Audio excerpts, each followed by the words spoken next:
Choquée, indignée, écœurée, la députée d'Indre-et-Loire ne mâche pas ses mots pour qualifier l'affaire Buisson. Claude Greff, secrétaire d'État sous Nicolas Sarkozy, ne comprend pas l'attitude de l'ex-conseiller présidentiel.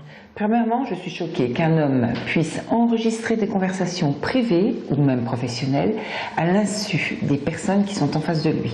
C'était le cas du président de la République, mais c'était le cas pour d'autres personnes, même des conversations personnelles, intimes.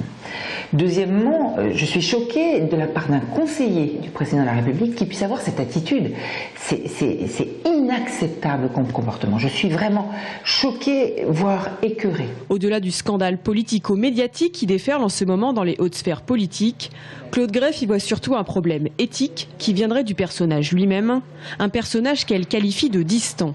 Il y a une déontologie et un code de bonne conduite lorsqu'on est dans ces structures aussi importantes et qui ont des conséquences importantes telles que l'Élysée. Moi, j'ai moi-même été ministre, j'ai assisté au Conseil des ministres. Je n'ai pas diffusé ce qui se passait au Conseil des ministres et ce qui se disait.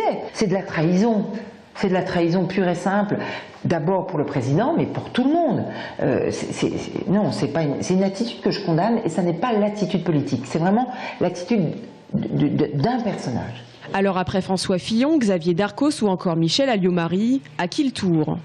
Claude Greff confie ne pas être inquiète et ne pas avoir peur d'éventuelles révélations la concernant. Je n'ai jamais eu de conversation avec lui. Il était conseiller du président de la République.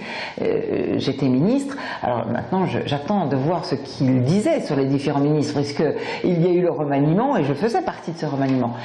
Mais en même temps, j'aurais tendance à dire, comme Roselyne Bachelot, voilà, le fait peut-être d'éventuellement être critiqué, je n'en sais rien, ne me touchera pas parce que venant d'un homme comme cet homme-là, en tout cas de ce que je connais aujourd'hui de par son attitude, ne me touchera pas.